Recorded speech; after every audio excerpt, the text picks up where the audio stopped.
de la peur et activer les régions du cerveau qui gèrent le chant. Au début et à la fin de l'expérience, Boris Kleber et Martin Lotz déterminent grâce à un tomographe à résonance magnétique ce qui se passe dans le cerveau des chanteurs en action. Pour combattre le trac, ils font appel à la technique du neurofeedback, un programme d'entraînement qui transforme les ondes cérébrales des chanteurs en retour acoustique. Quand l'électroencéphalogramme du chanteur signale un mélange optimal d'ondes alpha, bêta et θ, le grondement de la mer se transforme en murmure de ruisseau. La perception de ce signal apprend au chanteur à identifier l'état mental idéal pour chanter un air d'opéra. Suite à cet entraînement, ils devront être capables de rappeler cet état mental aussi facilement sur scène qu'à l'intérieur du tomographe. D'autres études de ce genre sont en cours avec des chirurgiens ou des sportifs de haut niveau. C'est une impression qu'on a tous eue un jour dans notre vie quotidienne. Un ami nous téléphone et immédiatement on sent qu'il y a quelque chose qui cloche, que l'ami en question n'est pas dans son assiette. La voix réagit à la moindre modification de nos émotions. C'est pour ça que nous avons choisi des chanteurs, parce que nous espérons qu'avec eux, les effets de notre programme d'entraînement seront les plus manifestes. Lors des répétitions au conservatoire de Stuttgart, Boris Kleber mesure le pouls et la transpiration des chanteurs. La caméra permet d'enregistrer leur maintien et leur état de tension corporelle. Chaque prestation est enregistrée et envoyée à des experts de Stockholm pour une analyse vocale. La difficile et laborieuse retranscription de toutes ces données remplace le facteur stress causé par le public. La moindre déviation est enregistrée, que ce soit dans la voix ou dans le cerveau. Fühlte ich 3 Tage nur den Schmerz, und ach, die Freude muss ich missen, und ach, die Freude muss ich missen. Sur scène, on a l'impression que les gens attendent quelque chose de nous, qu'ils attendent un résultat. Et quand on court après ce résultat, on parvient à une sensation de stress ou de nervosité. Je suis assez fébrile et stressée. Quand j'essaye de me mettre dans cet état d'esprit, je parviens à me concentrer plus efficacement.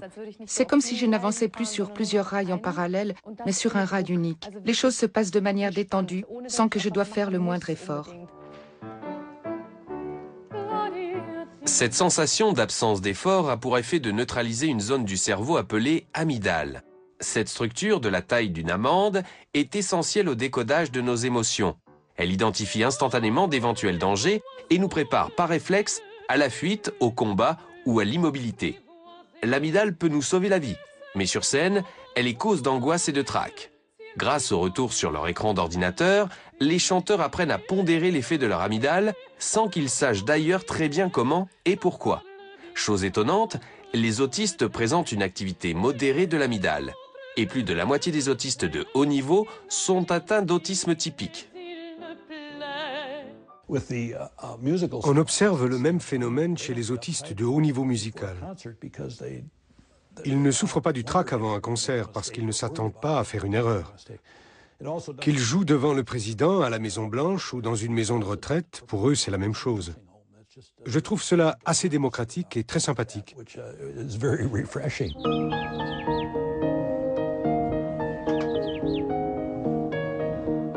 Alonzo Clemens vit dans le Colorado. Lui non plus ne connaît pas le trac. Ça ne lui viendrait même pas à l'esprit. Tant qu'on l'autorise à faire ce qu'il sait faire le mieux, Alonzo est l'homme le plus heureux du monde. Avec des blocs d'argile, de goudron ou de cire, Alonzo est capable de modeler des figurines très précises d'animaux en quelques minutes à peine. Si nous l'avons amené ici, dans ce ranch, c'est uniquement pour que vous puissiez vous rendre compte de la précision de ces modelages.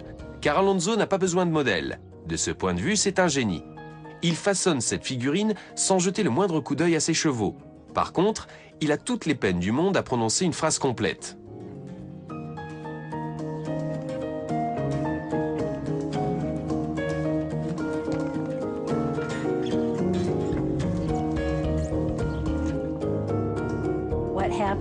Quand il avait 2 ou 3 ans, Alonzo a eu un accident sérieux au cours duquel il est tombé sur la tête.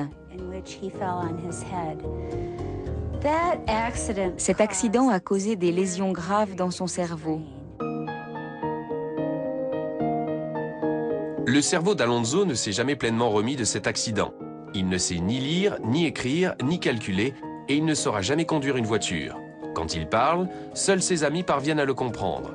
Par contre, il a déjà participé à plusieurs Jeux para-olympiques en tant qu'haltérophile. Après des années de foyer, il a aujourd'hui un travail à mi-temps et il vit dans son propre appartement. Il façonne des figurines d'animaux par milliers.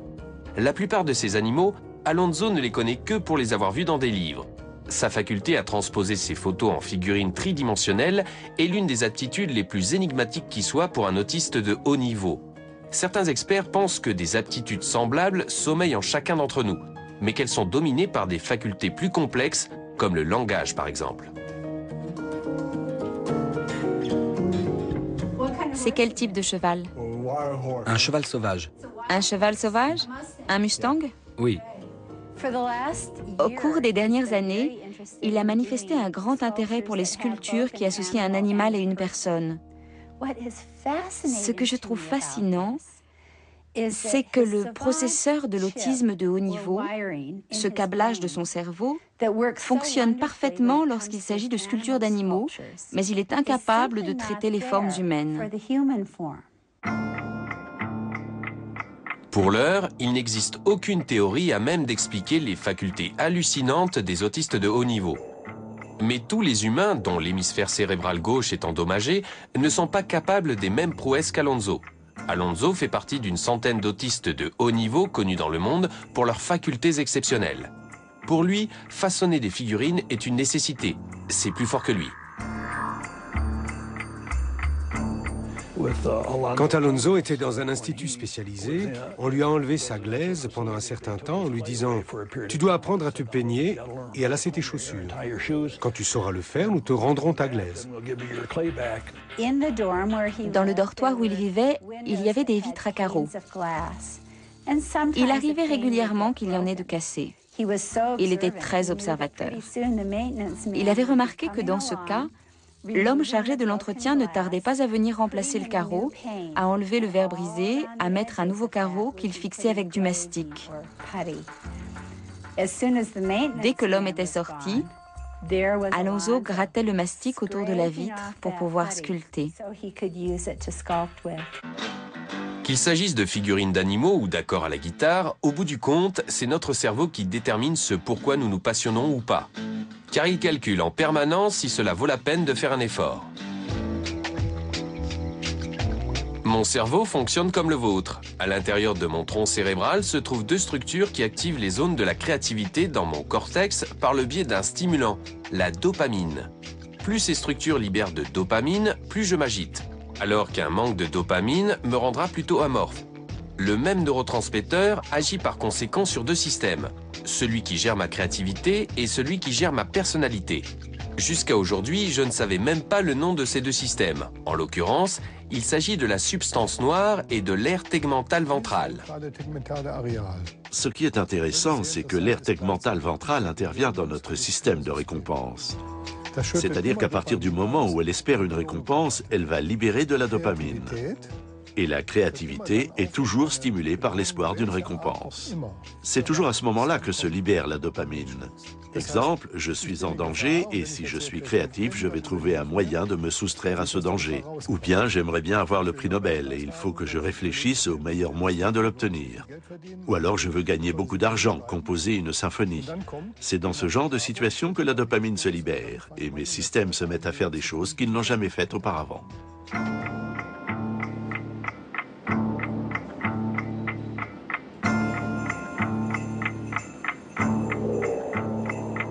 Après 3 jours passés à dessiner, Stephen Wilshire commence à se lasser. Il a noirci 5 mètres de papier, alignant inlassablement fenêtres et édifices. Car Stephen aime les applaudissements qu'il recueille pour son art.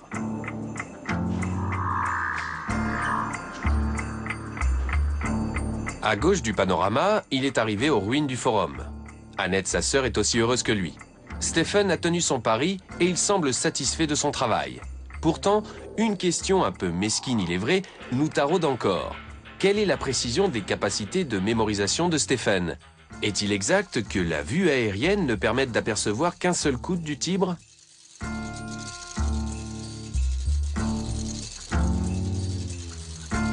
Nous commençons notre vérification avec la basilique Saint-Pierre. Il nous semble dans un premier temps que Stephen a amplifié la taille de la coupole.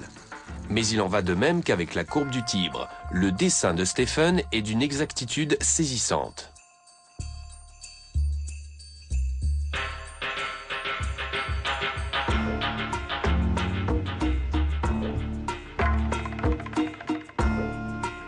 Le rendu des célèbres collines de Rome nous semblait un peu écrasé. Mais une fois de plus, Stephen a vu juste. Le survol de la ville, effectué à 300 mètres d'altitude, donne effectivement une image où les collines sont aplaties d'un point de vue optique. Sur le Panthéon, Stephen a commis quelques imprécisions au niveau de la toiture. En revanche, le nombre de colonnes sur la façade est exact.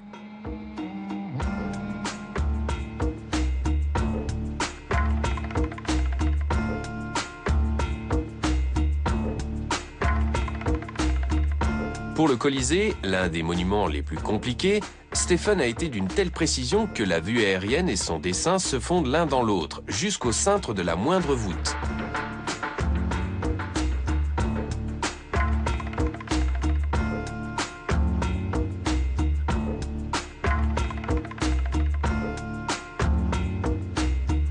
Pour les édifices secondaires et pour le tracé des quelques rues que nous avons vérifiées, le dessin de Stephen est rigoureusement exact. Annette, sa sœur, est convaincue qu'avec plus de temps, il aurait même dessiné davantage de détails.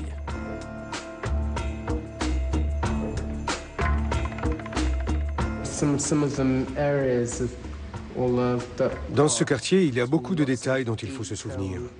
Il y a des villes, des quartiers, des villages. La partie la plus facile, c'est Saint-Pierre, le Forum et le Colisée. J'ai tout dessiné de tête, de mémoire. Après 3 jours passés en studio, Stephen et Annette découvrent enfin Rome comme n'importe quel touriste. En attendant, la question de savoir ce qui fait de Stephen une caméra vivante reste sans réponse. Son cerveau n'a jamais été examiné avec un scanner moderne. Quelque chose dans sa tête perturbe sa communication avec ses proches. En revanche, les dessins les plus complexes ne lui posent aucun problème. Parfois, Annette éprouve un peu d'envie pour cette capacité à maintenir le monde réel à distance. Notre prochain voyage sera consacré à la différence entre les cerveaux masculins et féminins. Et il ne sera pas uniquement question du créneau en voiture. En revanche, nous nous demanderons si les hommes ne sont pas tous des autistes qui s'ignorent, amoureux de la logique et des systèmes, et totalement insensibles aux sentiments des autres. La semaine prochaine, le 3e volet de notre exploration au centre du cerveau. Quelle différence existe-t-il entre le cerveau de l'homme et celui de la femme? Un spécialiste de l'autisme se penche sur 2 cas particuliers pour affiner ses recherches. Un homme et une femme incapables de se débrouiller dans la vie quotidienne, mais doués de facultés exceptionnelles. À la semaine prochaine, ou d'un clic sur le net.